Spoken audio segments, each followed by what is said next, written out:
Drink it in, man. Cornbread! Cornbread! Touchdown, Detroit Lions! Drink it in, man.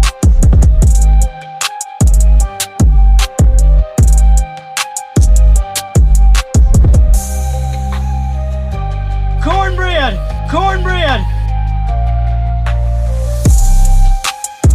Touchdown, Detroit Lions! Drink it in, man.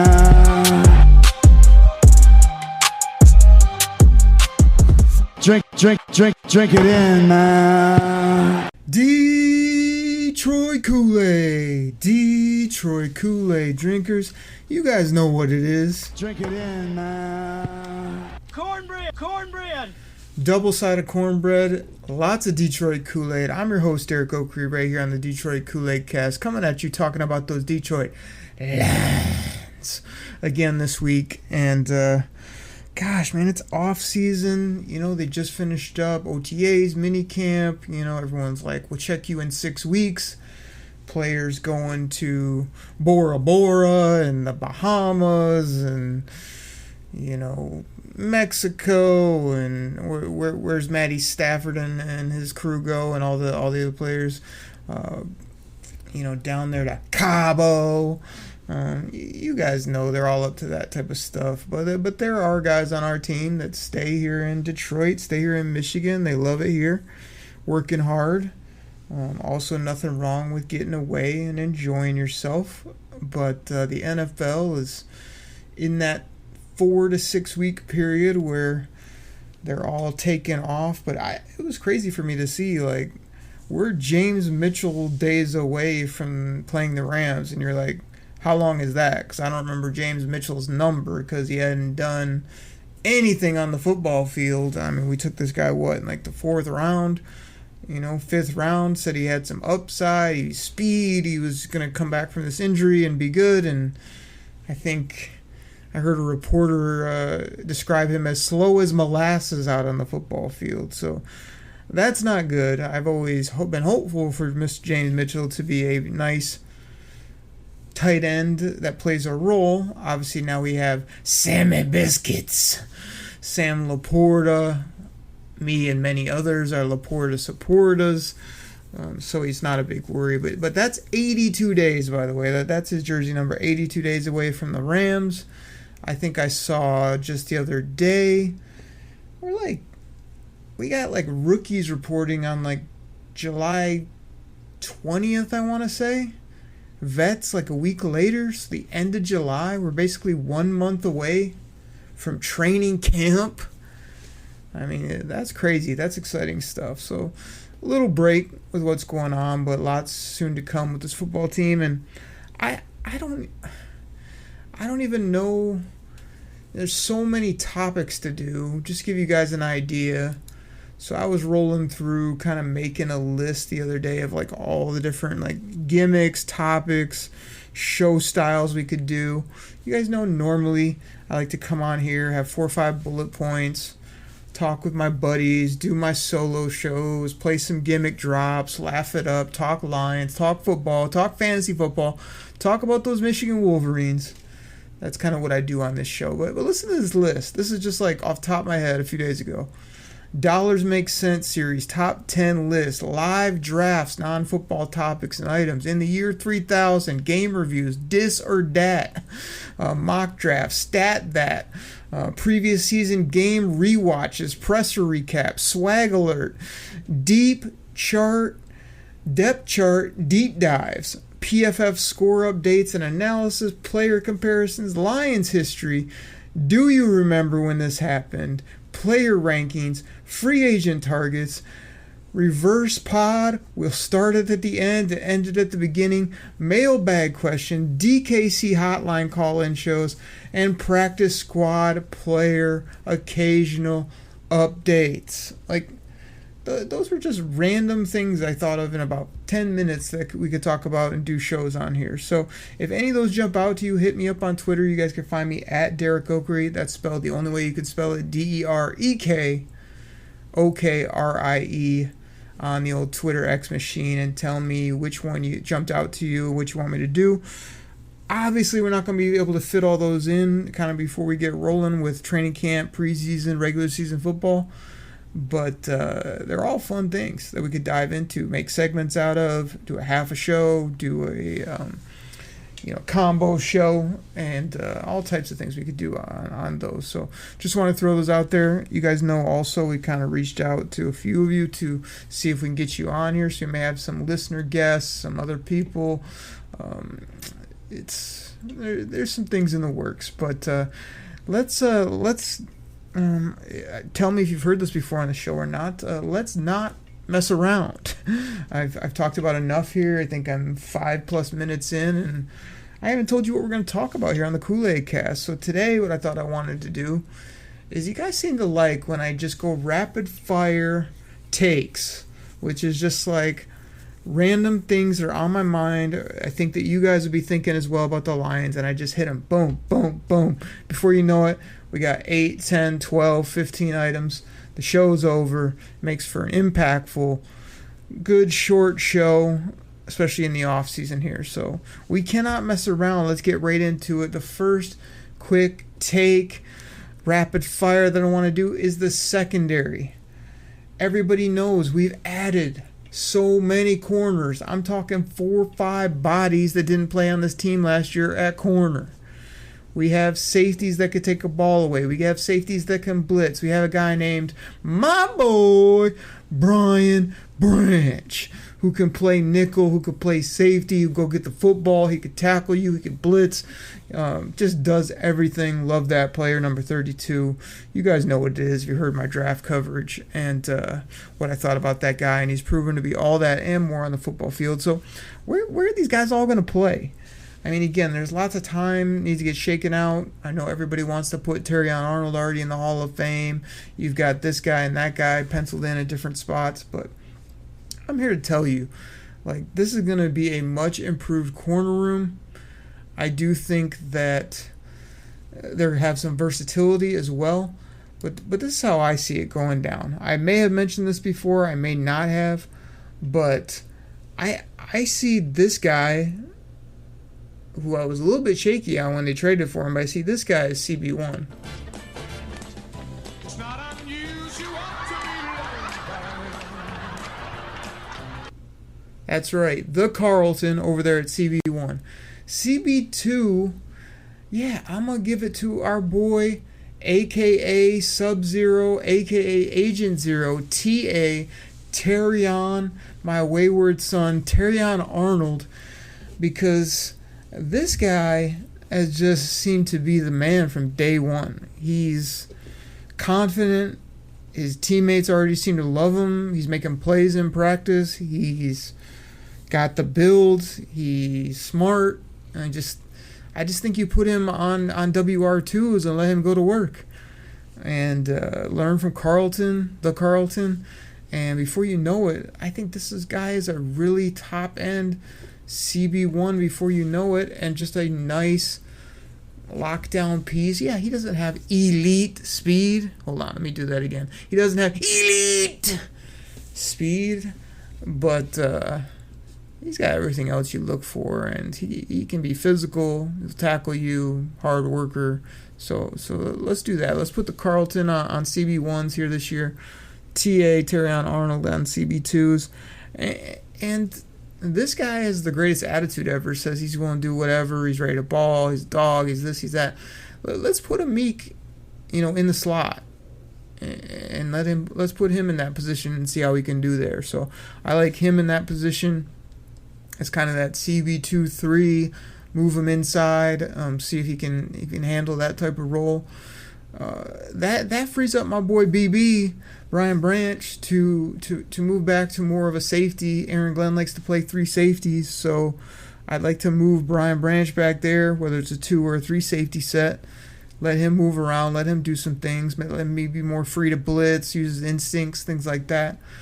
And I can't take Kerbo off the field. I know some people want to say, oh, he misses assignments, oh, he didn't know he's that big of a tackler. Like, every time I turn the tape on, like, he's taking people down when they do get kind of behind the defense. He's He makes plays on the football, obviously ball hawk, I love his swagger. I love his confidence. So I'm going to leave Kerbo on the field. And it's going to take everybody's favorite kind of flavor of the month. Look what I did yesterday, recency bias player, and make him more of a part-time player. And that's Ife Melifonwu. Like, don't forget, this guy didn't do a damn thing for like 2-some years. And then it was about like halfway through last year where you still hadn't heard of him, just crickets.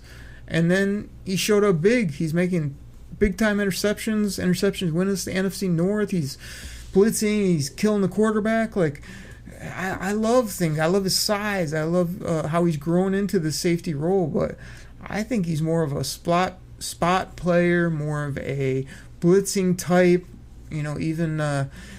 Get him in the box, whatever that means, whether that be at the linebacker level, coming off the edge, roaming. I could see him kind of playing tight ends. I think he can hang with tight ends and be physical and do those type of things. So that's kind of how I see the general guys going down, and then that leaves your depth guys as like the Enos Rakestraw for now, which I still love that player. I'm fine with that draft pick. I just think he's more of a CB4 at this point. Seems to be more comfortable on the outside than the inside, so I'd use him as kind of a, when people throw, 4+ wideouts, like you put him on the 3 or the 4 guy as long as they're not in the slot, because he said he's kind of still trying to figure out that slot nickel type position. And then you got Kendall Vildor, who, they played a lot last year, depth player. And, if Mosley can come back, you let Mosley and Rakestraw kind of battle it out for who's that next first guy off the bench type of thing, and the other guys behind him, handing out Gatorades and, hooping up his teammates, and will have a bigger role in the future is kind of how I see it going down. So that's how I'm breaking down the secondary right there. And like I say, fun group, exciting group, a versatile group, and one that I think is going to be so much more fun to watch, so much better. You're not going to see like Nick Mullins out there throwing for 400 against these guys. You're not going to see good quarterbacks or good offenses getting us roasted, toasted, and extra crispy. We're going to be sticky. We're going to be physical. We're going to be versatile where we can blitz from different angles. We're going to try to get after the football. Did that a little bit better last year, I felt, but it still got to get our hands on more footballs, tips, overthrows. Those got to be interceptions, and turning them up down the field, trying to score points is how I'd see it. So that's how I see the secondary going down. Drink it in, everybody. Drink it in, man. Next take. I probably should have started with this one, but I didn't, because I'm so excited about our secondary, and because this is a kicker. I can't start a show with kicker talk. I know all you guys are like, oh, Jake Bates is here. Woo! We're going to win the Super Bowl now. Jake Bates is a nice addition. Obviously, he boomed a couple 62, 64-yarders. That's always fun to watch. Yes, he kicked at Ford Field.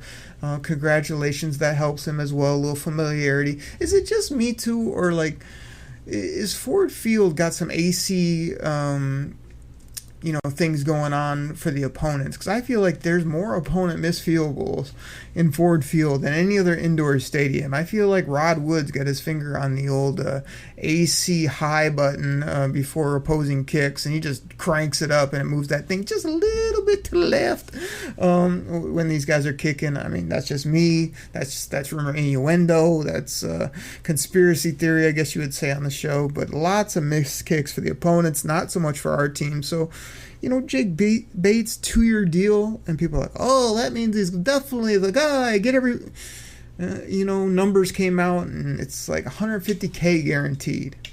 This guy's on like a tryout basis. I love his big leg, like I said. I know people will say, Dan Campbell doesn't kick field goals, and he's going to change his methodology now, and he's not.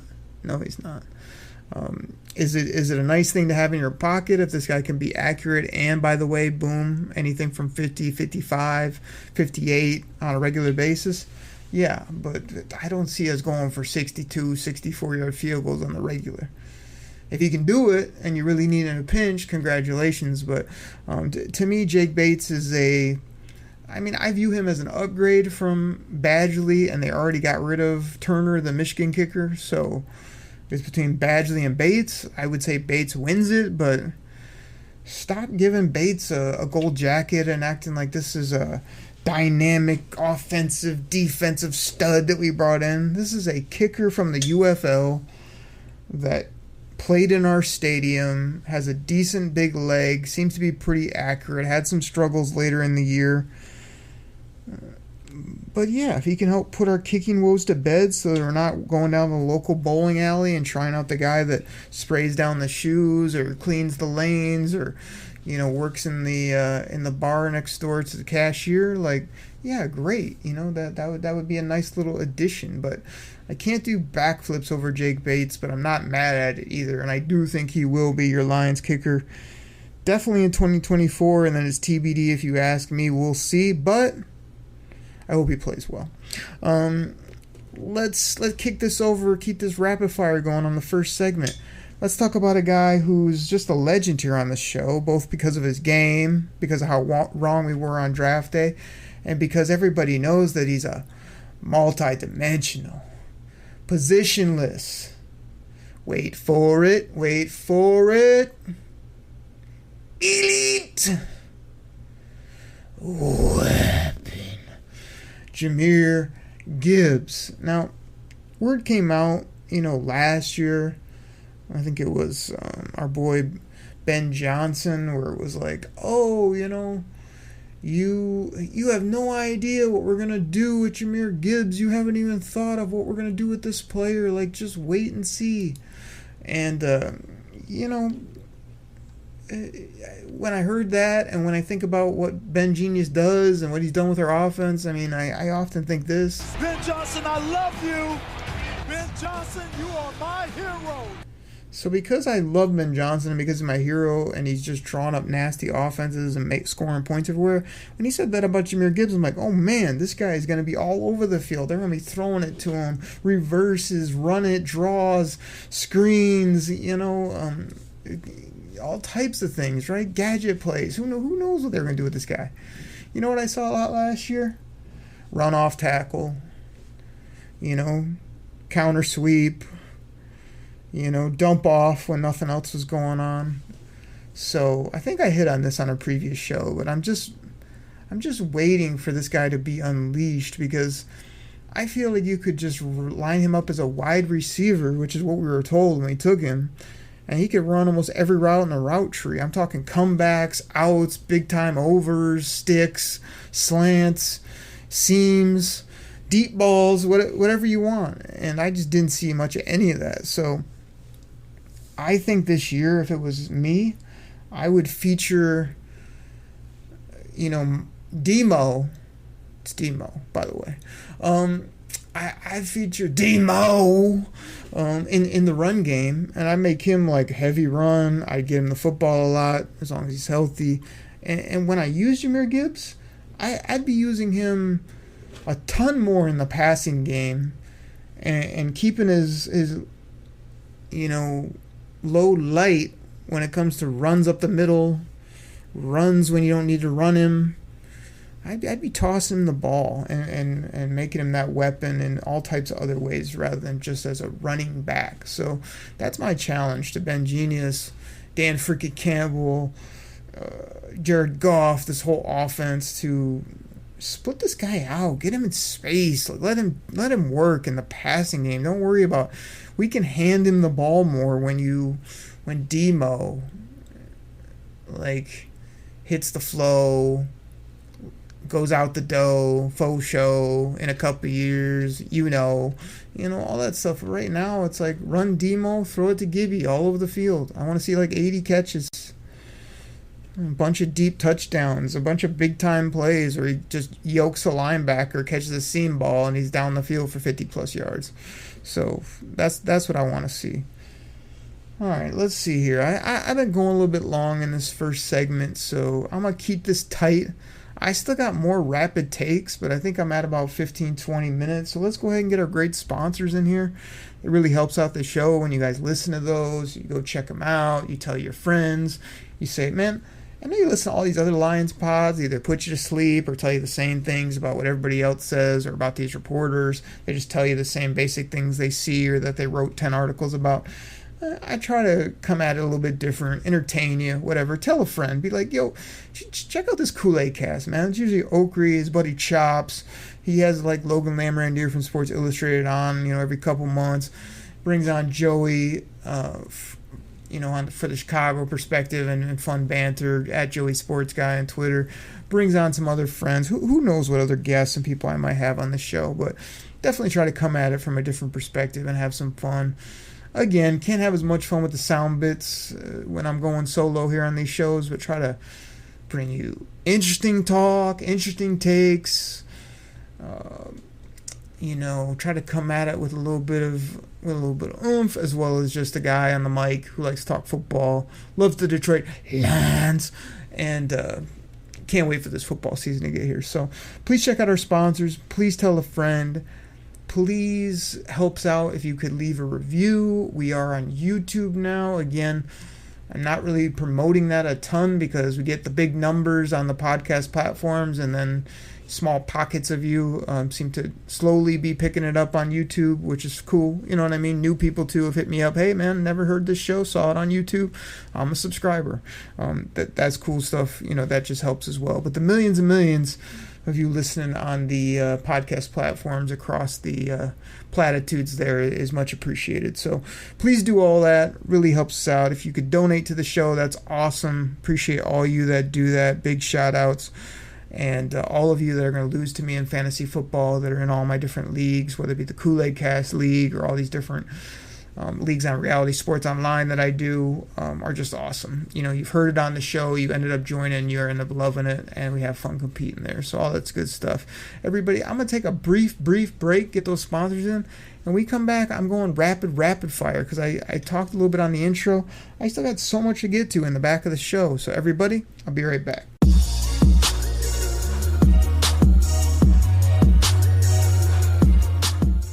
All right, everybody. This goes out to my fantasy football fans out there. Now, you probably heard about Reality Sports Online, the most powerful fantasy sports platform where owners can build and manage their fantasy team like a real NFL general manager. But the question is, have you tried it? I mean, we're talking free agency, multi-year contracts, rookie drafts, multi-team trades. You could put franchise tags on guys. It's as close as you're going to get to being an NFL GM. But do you think it sounds complicated? It's not. I'm here to tell you it's the best thing about Reality Sports Online is it's just more fun than your normal fantasy league, but it doesn't take barely any more time. After all this, are you still not sure? I mean, come on now. You can test your general manager skills by going over to Reality Sports Online, call it RSO. Please go check out realitysportsonline.com right now.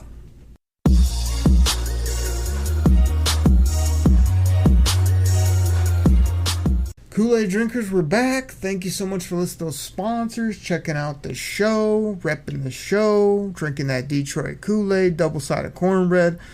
Always drinking the Kool-Aid means optimism about the team, supporting your team, laughing it up, cheering on the squad, repping Detroit. All that good stuff. Double-sided optimism when it comes to the cornbread, coming hot out the oven about our team. But I talked about some different stuff in the front, but I'm just going to get right into this. So we're also not going to mess around here on the back half of the show because I got more to get into. So I was thinking about this the other day. So we paid our cornerstones this year, right? Which is Penei Sewell, big nasty beast. Still kind of unsure if he's a right tackle for life or if he'll move to left or how they're going to work all that out. But love that signing. I mean, you cannot pay big bodies that move people that are nasty, that are, 22, 23 years old, enough money. I love that signing.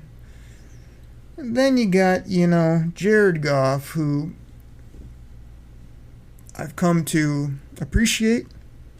#GoffTrain. I've supported the guy. I've been known at times to make fun of his wobbly spirals and the fact that he can't throw it deep, to hashtag JMOFast. Might get into that here in a moment. But the guy makes the right reads, says the right thing, does the right thing, produced really well. And the Lions said, we want to go with options that we know rather than other options we don't know. I can totally understand and appreciate that stance. So they paid him $53 million on average for the next 3-4 years, with some outs and some escalators and some voids and whatever else they did with that contract. But it's crazy. He was making 30 some, and it's up. He got a 20 some million dollar raise, whatever it is. He's gonna have to ball out to earn that. But it's a quarterback. You basically just pay these quarterbacks buco bucks, and you don't think about it. Jared Goff, just win us a Super Bowl, and me and everybody else will love you forever.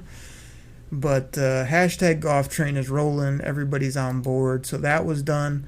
But the one I want to talk about is Amon-Ra, and this was the first one they did. They did that. They did Penny, and they did Jared Goff after that. And I have no questions about the player, Amon-Ra St. Brown. ARSB, does everything right, catches everything, put up crazy numbers, got better every year. You're never going to have to worry about him. Hardest worker on the team. All the stuff you can say about this guy. There's no question. But the thing I wanted to bring up on the show is now that he went from making, I don't know, I don't have the numbers in front of me, but a 4th round pick, an early 4th round pick probably makes a couple mil on average over that 4-year deal. And Saint, did that for... his rookie year he didn't do much. 2nd year he came on the scene. 3rd year was balling. 4th year they paid him. So heading into the 4th year, so he went from making like nothing to making 30 some on average. And I know people will say, "But look, now there's all these people making more, and what a savings based on Jamar Jefferson's contract and Justin Jefferson, JJ." Look, it's like. I guess my question to you is, I don't have a problem with what we paid Saint, but when you get a $30 million raise and you're a slot, like, what's his ceiling? And I say that in a good way because I'm interested. I feel like he had a ton of catches. He had nearly 1,400 some yards, somewhere in that range. Again, you'd think I'd have these numbers in front of me or know them, but as much as I like to analyze different things, I don't usually pull up the stats. You guys can either look them up or you know what it is, but I want to say he was in that 1,300 to 1,500 range. He had, I think he got the 100 catch mark. He's continued to get that the last couple years. He gets peppered with targets. He moves the sticks. He scores a lot of touchdowns. Does fun dances. Looks the part. Gritty, tough. But now that you make like 30 on average, whether it be more in the 26s, 20, whatever it is on the actual books, when you break it all down, when it came out, and in general, it's around 30 for the next 4 years. Can St. Brown be a 110 catch, 12 to 1,400 yard, 10 touchdown player year in, year out? I mean, is this ceiling like 15, 12 plus touchdowns, and can he be a 120 catch guy? I mean, I feel like he's been peppered with targets, so maybe he's already got in those ranges, but usually just don't see that year after year. And he hasn't had really any big-time injuries, things like that. So I'm just curious what this guy's ceiling is, because he doesn't get a lot of deep, game-changing plays, but man, you look at his stat line every game, it's like 8 or 10 catches, 115 yards, and a score, is what I feel like he did pretty consistently over the last year or so. So I'm just not like curious, but I'm excited to see what his ceiling can be, because you already know the rapport is there with the quarterback. Now you sign the quarterback, so there's no like, oh, new offense, new quarterback, big step back, even injuries. This guy's going to fight through injuries because he's that big of a DAWG. So I see him in fantasy as he's being ranked as a top 5 guy. I guess I would still view him as a top 10, top 8 wide receiver, just because his physical talent doesn't wow me still, but his grit, his toughness, his work ethic, his production does. All of that I'm very much wowed by and excited by. So St. Brown, St. Breezy, ARSB, Amon Ra.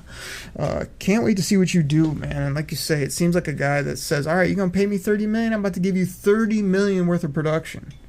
I can't wait to see where those numbers end up when it's all said and done. Next topic. I just caught this before I started to record, and I think you guys should check it out too. And it's Reception Perception, Jameson Williams by Matt Harmon. Now, I've heard Matt Harmon on some different platforms, podcasts, whatever it may be. Reception Perception, incredible catchy name. The guy does lots of good analytics, talking about splits and his percentage catch against zone, against man, against press, how he does when he runs overs, when he runs corners, what's his win rate on catchable, contested catch. He has all those data, all those numbers. All that is not only so interesting, but very helpful when you're trying to evaluate these players, see where he's really at. Because where I'm at with Jameson Williams, and you guys have heard me say it before, I love the pick, I love the swag. I just don't know how he's going to go from nothing his rookie year. I mean, nothing. Yes, I know he had the injury, but when he came back, he had 2 grabs. One for a deep touchdown, one reversed, I think, that almost went to the house, and that was it. Year 2, I want to say his numbers were like 23, 25 catches for 300-some yards, a few scores mixed in there, and a bunch of swag, and some dances, and a few injuries, and stuff like that. So I'm a J-Mo guy all day, every day. But when he started breaking down this reception perception on J-Mo, he was saying, man, those first couple years, like, this guy's numbers are nowhere close to a legitimate NFL wide receiver. I think he was saying win rates against man needed to be like 70% positive, and J-Mo was at like 15, 30, and then at the back half of the year he started to get up to the 60s plus, whatever it was. Zone win rate has to be like in the 80 percentile range. J-Mo was like 15, 20, 30%. And then towards the end of the year, he was like 85%. So what he was saying is, man, once this guy really got his legs under him, got all the BS to go away, whether it be injuries, gambling suspensions, minor injuries, hammies, not getting him the football, using him twice a game, and all this other stuff they were doing. Once he started getting like real games, real reps, and running real routes and getting the ball, he started putting up some really nice numbers. Now, he still has horrible numbers, he said, on slants, and I think it was sticks. His deep overs are awesome. His corner routes are great. His deep routes, he even said he was winning on, like, I think it was outs. It might have been outs or sticks. I can't remember. But comebacks, I think it was, where he just has a real good one because he can just show you that deep, chop his feet, come back to the football, and get those type of routes as well. So lots of great info. If you love that kind of stuff, go find it on YouTube. I'm sure it's on podcast platforms as well. Lots of great numbers. Him and the host kind of just kept saying, we don't know what this guy is, and he's skewing to be like horrible when it comes to, you look at the data over a 3-year span heading into year 3. But the way he was so dang good heading into the back half of last year, everyone's saying, breakout season, look out for J-Mo, here we go, let's go. And for me, it's been hard. One of my big fantasy league 32 teamers on Reality Sports Online, yes, I made a big dynamic trade to acquire Jameson Williams, and I love it because I know he's going to win me a few weeks just by having 6 catches for 180 and 2 scores. But he's also going to have weeks where he's going to just do like 3 targets, 1 catch, 8 yards too. And I just don't know what his stat total is going to be. I'm hoping he can polish up when it comes to just like, hey, I used to run these 3 routes. Now I can run these 6 routes, and I can run them proficiently. I can be where I need to be. And oh, by the way, get me the football. That's you, Jared Goff. That's you, Ben Genius. Like, work me into the game plan, get my swagger up, and then let my talent take over. That's what I want to see from him. And I've said that in different ways multiple times on the show. I'm sure it's a rant, becoming a continued rant, but go check out Reception Perception, Matt Harmon, Jameson Williams, #JMOFast. I think he's going to have a nice breakout. I don't know what those numbers are going to be, but I think he's going to be much more impactful and be much more utilized.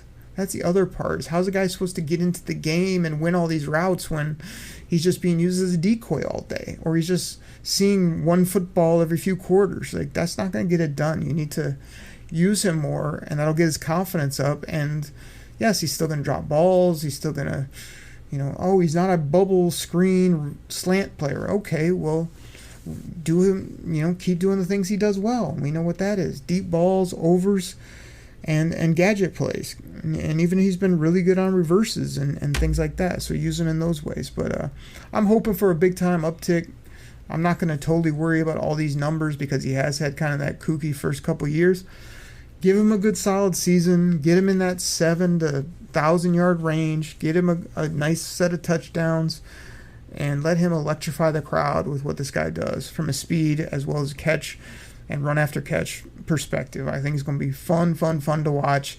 And sometimes that's enough for me to draft you in fantasy or to be excited about a player. Is, do I just get excited to watch you? Yes, we still need to work on JMO's swag when it comes to the wristbands, the arm sleeves, the visors, the things like that, the shoes, the things that'll get him looking like a top WR1, even though obviously he's a WR2 or 3 on this football team, with a big step up here in 2023, I think it is. So, next take. I know these aren't as rapid fire as I maybe said off the top, but they are what they are. The O-line changes. This was one of the most brilliant moves by Brad, always over for Business Homes. When he looked at his roster, started rubbing those meat hooks together, those hands, those big meaty hands, smiling like he does, having that swagger. I just think it's totally lost on people that he let Jonah Jackson walk, signed Glasgow for very manageable money, and then went out and got a very nice upgrade at right guard in Kevin Zeitler, a plug-and-play player, a guy you don't have to worry about on a nothing contract. Like, what a genius move on so many levels for Brad Holmes. And I think this O-line is going to be better.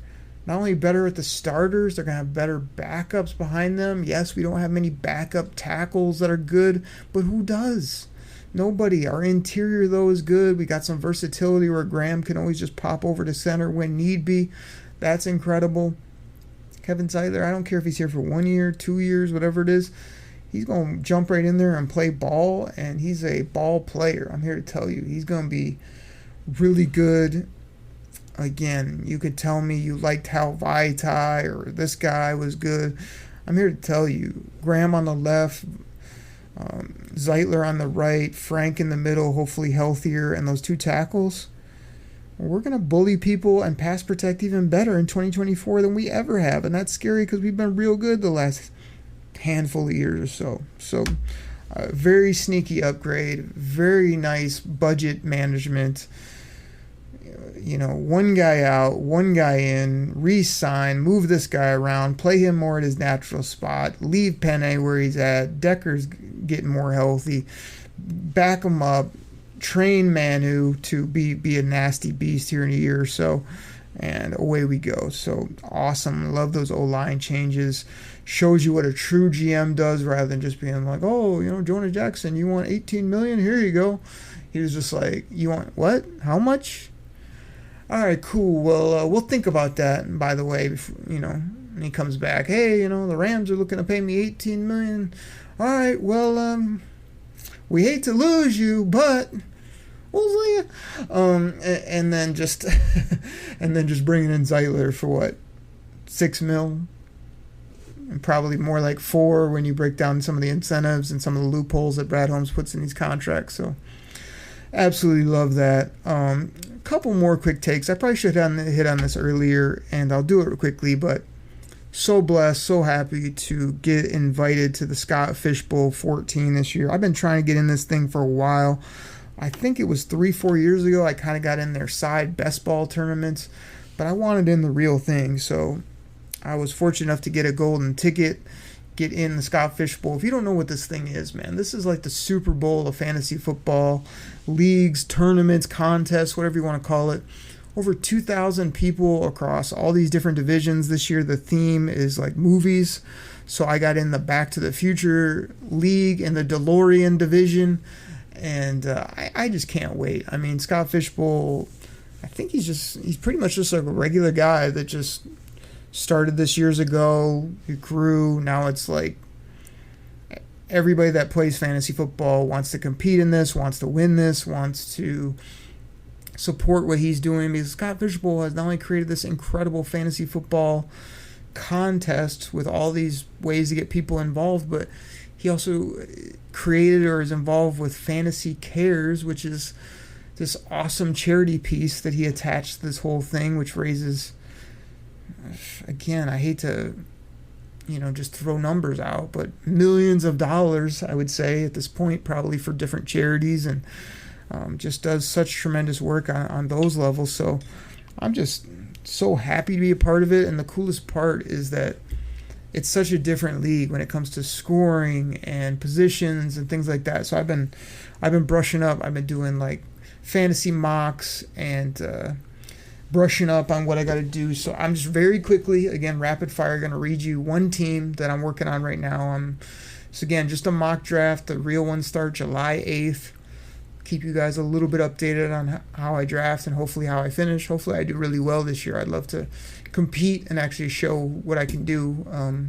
But there is a good chance that I could totally suck in my first year or two in this while I learn the format and finish last. So we'll see what happens. But again, quarterbacks are worth a lot. Tight ends are worth a lot. They got all types of wacky scoring. Basically, it's start a quarterback, running back, wide receiver, tight end, and then you got 5 flexes, which is wide receiver, running back, tight end, and then you got a super flex where you can play a second quarterback. So without boring you with all the details, this is my team right now in round 11, basically heading into round 11. Joe Burrow is my quarterback, Bijan Robinson, my running back, Tyreek at wide receiver, Brock Bowers at tight end, Josh Jacobs at running back, T. Higgins, James Conner, TJ Hawkinson, Christian Watson, and Deshaun Watson. Basically the thinking there was I waited a little bit on tight end where you'd be more apt to get one early. But I did get Brock Bowers to catch footballs. Yes, I understand TJ Hawkinson's hurt, but by the time he's back ready to roll, it gave me a nice secondary option there, which I needed. Burrow, Bijan, Tyreek, those guys should carry me most weeks. T. Higgins, once he signed that deal, I feel like he's ready to roll this season. As long as they get him the football, he should be very productive. Will he be in Cincy next year? Probably not, but I think he will ball.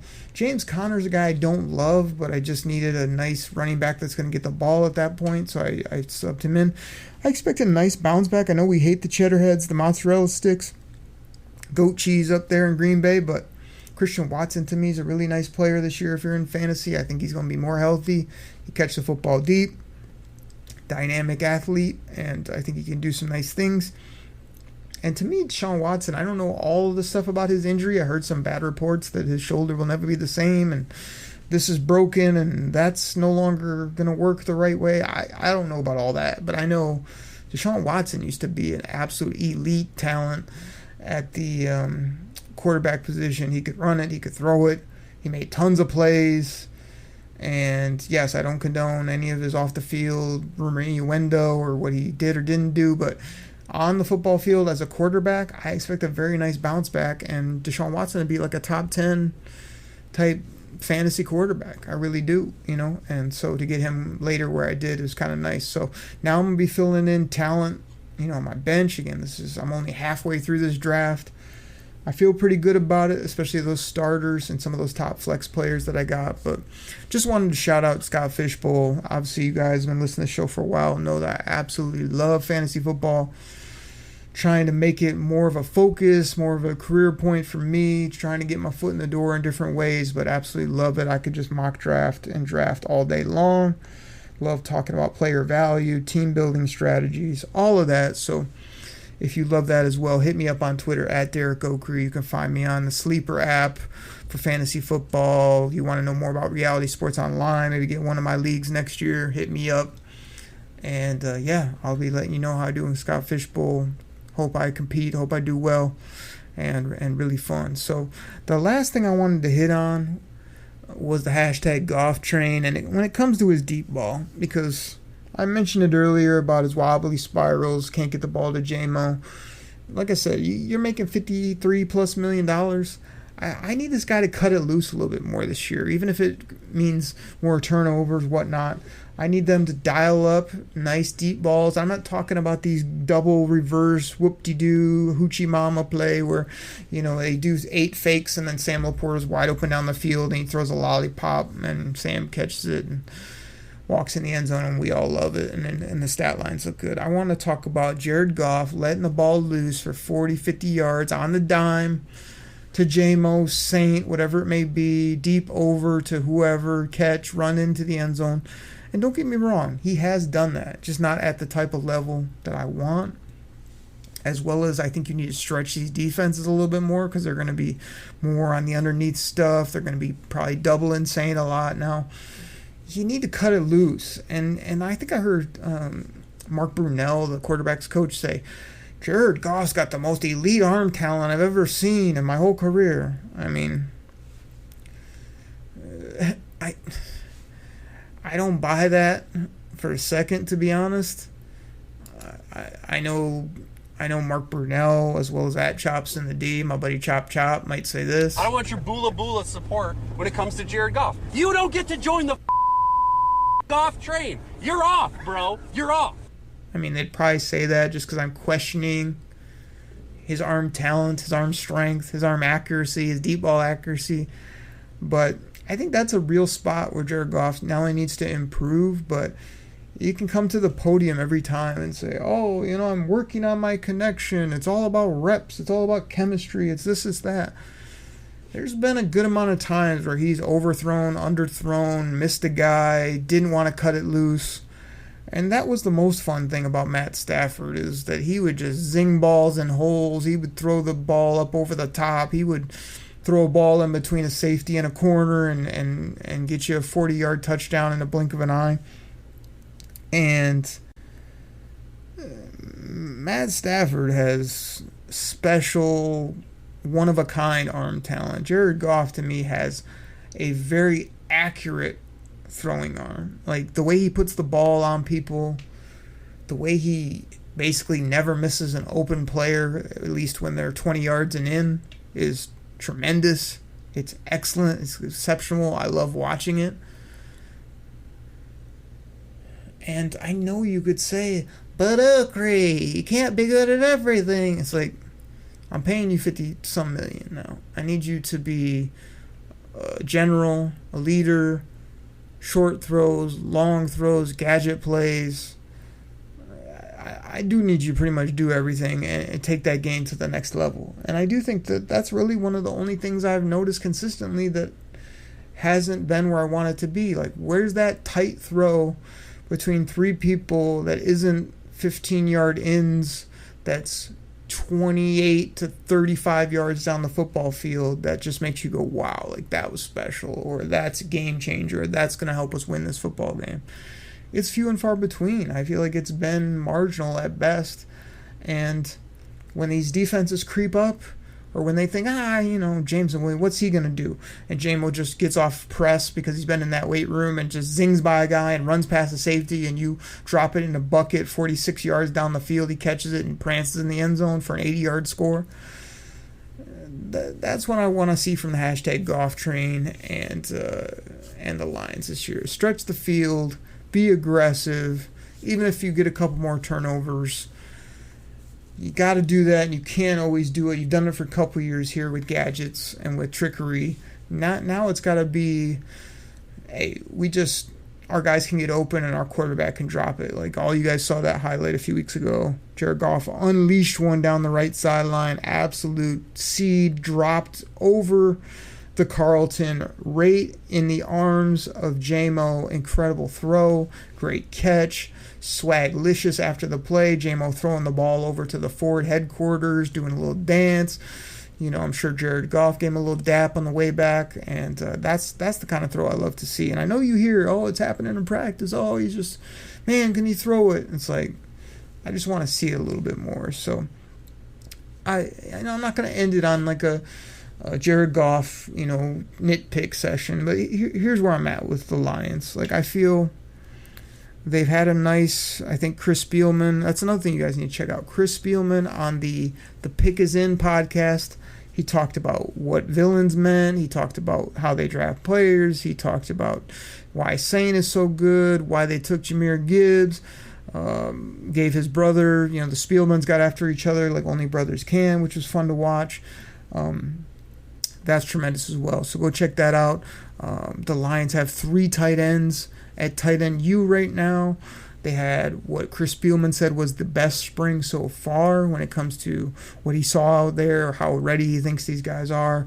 You know, we're waiting for like San Francisco to trade Brandon Ayuk to some other team. Then the Lions will pretty much be the favorite in the NFC to win it and to go to the Super Bowl. I've been telling you this on this pod that, yes, I'm projecting them to win 12 to 14 plus games, win the North, be the number 1 seed in the NFC, win the NFC, go to the Super Bowl, and win the Super Bowl this season. But it isn't going to be easy. It's going to start here in a month or so at training camp. You're going to have to grind through. You're going to stay healthy. Dan Campbell's going to have to stay aggressive. Jared Goff's going to have to throw the ball deep. J-Mo's going to have to take a step. You're going to have to use Jahmyr Gibbs in the passing game. Our O-line's going to have to be better than it ever was. Bates is going to have to make some big-time field goals for you. I think I just recapped my whole show just by telling you that all those things can, will, and probably are going to happen. And if they do, we'll be hoisting that trophy at the end of the year. So, everybody, that's what I got. Hit you up with a rapid-fire session. Try to get a lot in. Try to give you some interesting thoughts, takes, opinions. And I'll catch you next week right here on the Detroit Koolaid Cast. Take care, everybody. I'm out. Pack the bag, start the plane. This game is over. It is over. What a comeback by the Lions. Drink it in, man.